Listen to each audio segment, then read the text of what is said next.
You are watching Canadian Muslim News on Muslim Network TV from Toronto, Ontario. I'm Catherine Bullock. Assalamu alaikum and greetings of peace. Today we will find out about how India is going after Muslim religious places with Zahir Adil from Justice for All. But first, some news headlines. Indigenous people commemorate first anniversary of finding mass graves at Kamloops. Religion, the top reason for exemption from COVID vaccine mandate. Nigerian Association's new pilot program breaks barriers in Ontario. Afghan Taliban hands over 4 key airports to the United Arab Emirates. Now the details. Indigenous people have commemorated on Sunday the first anniversary of the confirmation of hundreds of mass graves in Kamloops, British Columbia. Prime Minister Justin Trudeau attended the memorial with Indigenous Governor-General Mary Simon. The Governor-General says the discovery of nearly 215 child graves was a confirmation of generations of Indigenous experiences. She adds the atrocities of residential schools are now realised by all. Data from the Truth and Reconciliation Commission of Canada's 2015 report shows that Kamloops is only one of 139 residential schools. Recently released data from the House of Commons shows that more than half of federal workers who applied for a COVID-19 vaccine exemption cited religious reasons over medical ones. The data accounts for 55 federal departments and agencies. Just under 1%, or around 3,000 of the just over more than 319,000 public servants applied for an exemption. According to the Treasury Board, applications were judged on a case-by-case basis. Employees were asked to provide concrete religious reasons, not moral beliefs, in their justification. A Nigerian Canadian association has hosted a workshop over the weekend in London, Ontario, to teach 30 volunteers a special strategy known as the Friendship Bench to combat mental illness and addiction. Originating in Zimbabwe, the Friendship Bench approach teaches people how to help someone experiencing depression and anxiety. The association's coordinator says in a media interview the inspiration came after the death last year of a 26-year-old Nigerian immigrant, which highlighted barriers many immigrants face in dealing with mental health issues. 4 other sessions have been conducted. Participants will next take training with the Canadian Mental Health Association. The Afghan Taliban interim government signed a deal today to hand over the country's 4 international airports to a state-run United Arab Emirates company. Speaking at the ceremony, the acting Deputy Prime Minister of Afghanistan said the Afghan government wanted good relations with all countries. According to the Deputy Prime Minister's office, he is quoted as saying, "Afghanistan has been affected by wars and now we are rebuilding it." He claims that the deal will encourage the return of all international airlines and increase trade. After the Taliban took over in August last year, Qatar and Turkey sent temporary technical teams to help airport operations and security. And that's it for the news. The iconic Taj Mahal, built in 1632 by Mughal Emperor Shah Jahan, is under threat by Hindu nationalists. To talk to us today, we have Zahir Adil from Justice for All, Team Lead, Save India from Fascism. Assalamu alaikum and welcome to the show. Walaikum salam, Kathy. Thank you for having me on. Thanks for joining us. You're a regular guest. We check in with you every few months to see what's going on in India, and it doesn't look good. It's looking worse than when we last spoke. Now, I know that Taj Mahal is a mausoleum, a beautiful grave site, but it has a mosque in its complex. Is it really possible that the Hindu nationalists could take over the Taj Mahal? Unfortunately, yes, the way that things are happening in India now.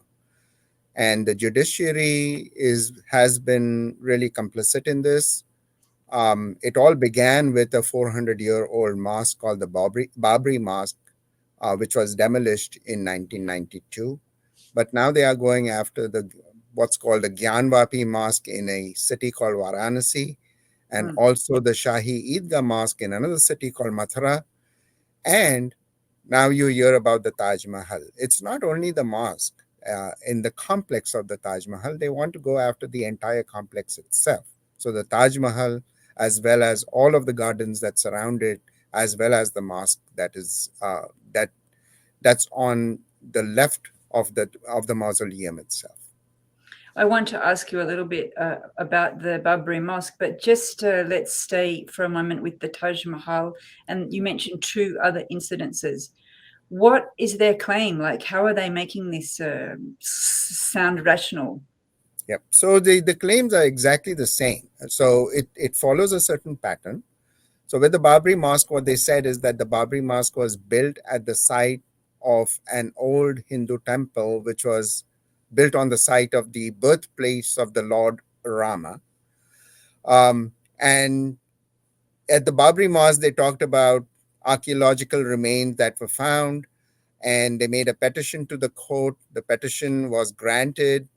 The archaeological remains were never ever found, but even then, the Babri Mosque was given to the very people that destroyed it. With the Gyanvapi Mosque, at the area where the wudu is done, or the ablutions before the Muslim prayer, what they are claiming now is that they found what's called a Shivlingam, which is uh, a a symbol of the Hindu god Shiv, and they found that, and now they want to do exactly the same thing. So they filed a petition.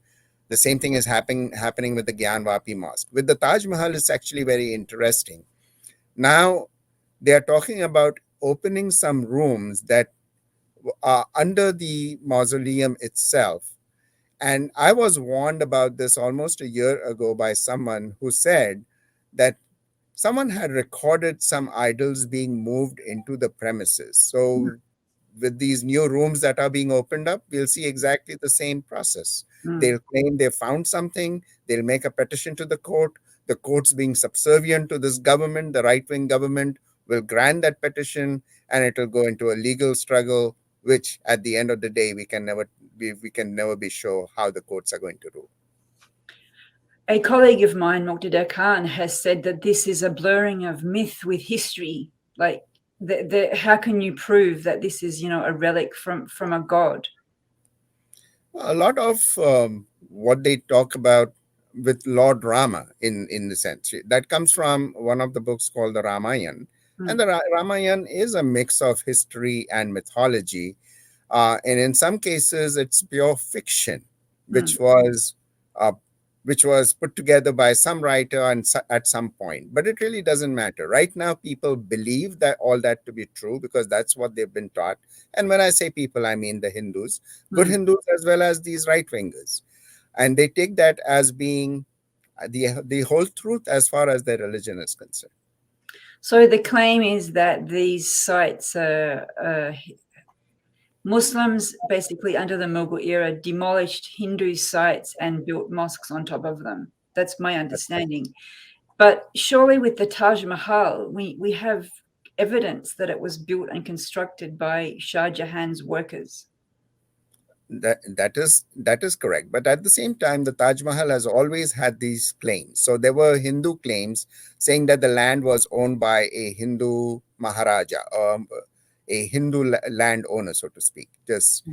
And that the records that Shah Jahan legally bought the land from this Hindu person, they were always obscure.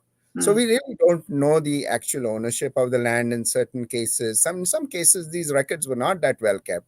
And these records are from 300, 400 years old anyways. So if someone can make a claim right now, they don't have the records, and we might not have the records to prove them wrong. But again, like with the courts being subservient, unfortunately, it gets into the hands of the court, and we have absolutely no idea which way they will go. I do want to ask you about that, but just one more thing on this.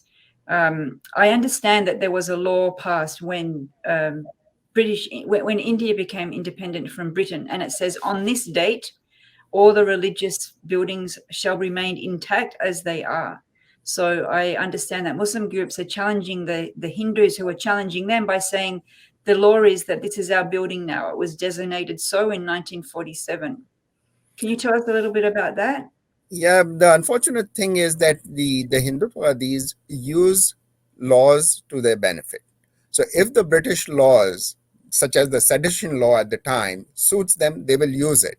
But at Mm, the same time, any British era law that does not suit them will be termed as being, done by a colonial power and not applying anymore. So yeah, I mean, we need to use every means that we can to put up a fight to make sure that our monuments, our places of worship, our properties, really homes mm, also, that mm, they stay as safe as possible. But at mm. the same time, I think we need to be very prepared to reach out to the international community and tell them that, look, this is beyond judicial process here. This is strange Mm. in any legal court around the world, except in India at this point.